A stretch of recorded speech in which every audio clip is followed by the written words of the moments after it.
Uno de los más grandes poderes que Dios le ha concedido a los seres humanos es el poder de la oración. No, yo estaba esperando una reacción como un poquito más fuerte. Lo voy a decir otra vez. Uno de los más grandes poderes que el Dios Todopoderoso le ha concedido a los seres humanos es el poder de la oración. Porque el poder de la oración tiene la habilidad de accesar la omnipotencia de Dios. ¿Alguien está entendiendo eso? Por lo tanto, cuando tú tienes acceso mediante ese mecanismo de la oración a la omnipotencia de Dios, entonces nada te será imposible. ¿Alguien está entendiendo? Es más, esto lo dice la Biblia una y otra vez. Ahora bien, es muy importante que tú entiendas que no orar y orar mal son sinónimos. Es lo mismo. Que usted no ore o que ore mal es lo mismo, porque usted va a tener el mismo resultado, y el mismo resultado va a ser que no va a recibir nada. Y eso también lo dice el libro de Santiago en el capítulo 4 y en el versículo 1. Mira lo que dice, capítulo 4 y versículo 1. Y les voy a decir una cosa. Yo quiero que tú prestes atención a lo que yo estoy hablando, porque te voy a decir la razón por la cual tantos cristianos les es tan difícil orar. ¿Cuántos de ustedes saben que estadísticamente solo un 3% del pueblo de Dios ora continuamente? ¿Y saben por qué el cristiano no ora? Porque no recibe. Y no recibe, ¿sabe por qué? Porque no sabe orar. Me van a dejar solo, como que no con ustedes. Hoy vamos a cambiar esto. Mira lo que dice en el capítulo 4 del libro de Santiago, versículo 1. ¿De dónde vienen las guerras y los pleitos entre vosotros? ¿No es de vuestras pasiones y de las suegras las cuales combaten?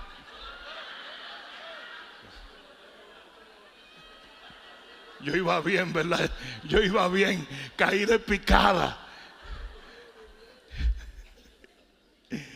¿No es de vuestras pasiones las cuales combaten en vuestros miembros?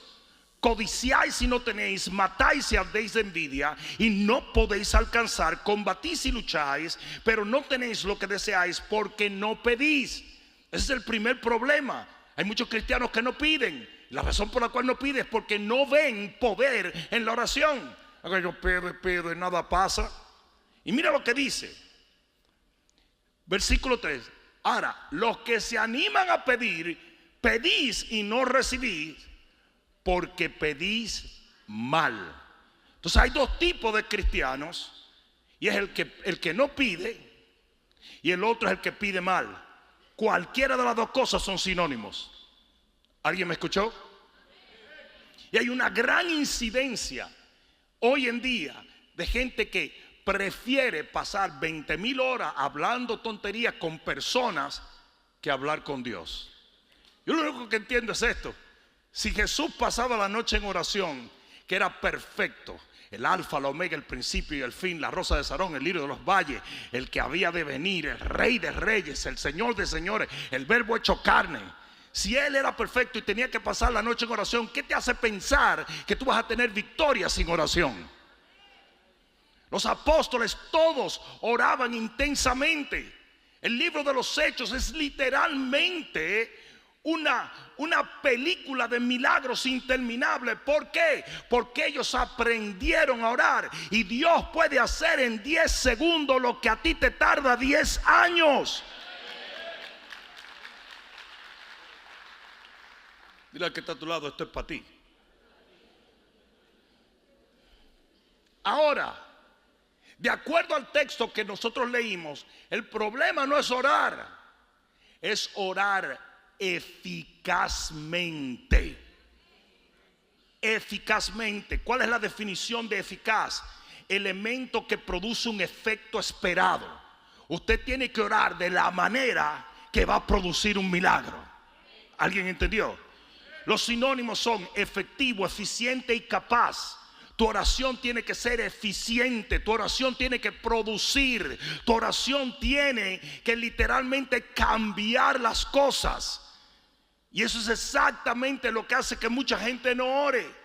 Como pide mal, entonces no recibe. No sé si alguien me está entendiendo. Los fariseos oraban y oraban mucho. Hasta el Señor lo dijo. Pero lo hacían inefectivamente. No era eficaz su oración.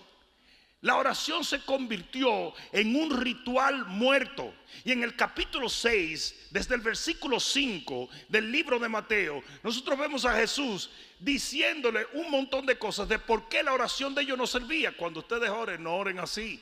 Y le dice literalmente, de la manera en que ustedes oran, el Padre no los oye. ¿Qué esto me está diciendo? No te oye. Y eso es lo que le pasa a mucha gente. No es orar, es orar efectivamente, eficazmente.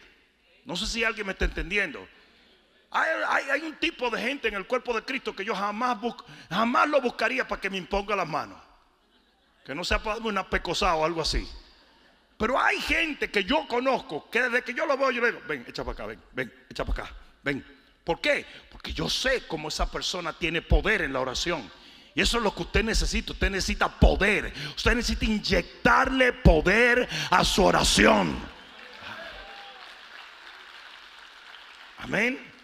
Entonces yo voy a hablarles a ustedes de ciertos elementos que pueden inyectar poder a tu oración. ¿Estamos claros? ¿Por qué lo estoy haciendo? Porque estamos en pleno reto 21.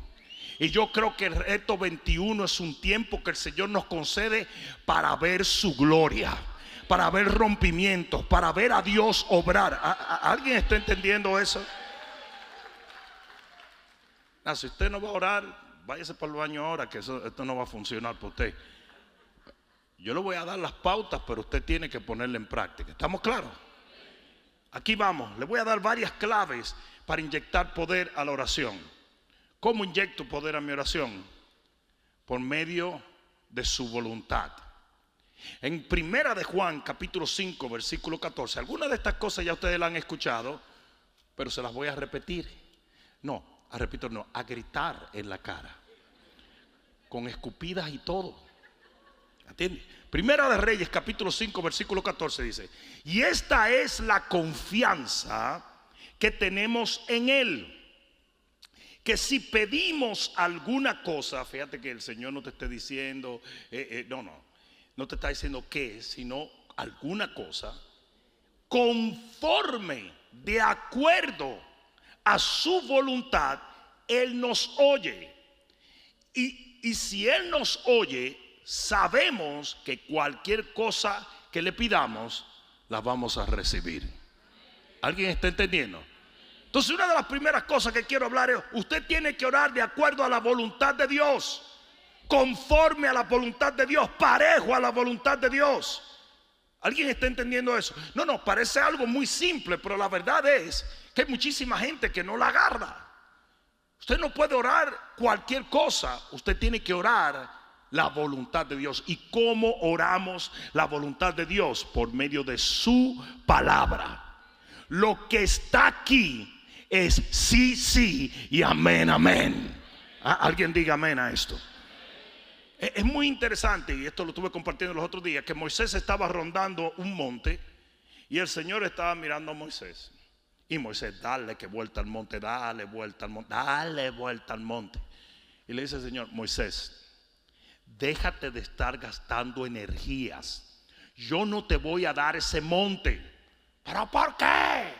Porque no es el monte que yo quiero para ti. No es lo que está en mi voluntad para ti. Muévete a tal monte y ese te lo voy a dar. ¿Y qué hizo Moisés? Se movió y Dios le entregó lo que estaba en su voluntad.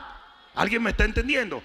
Y lo mismo pasa con nosotros. A veces oramos y oramos y le damos vuelta a los hermanos Jericó por aquí y por allá, y vuelta y vuelta y vuelta, cuando no es la voluntad de Dios. Usted necesita apoyarse siempre en la palabra de Dios para que cuando usted ore sea sí, sí y amén, amén.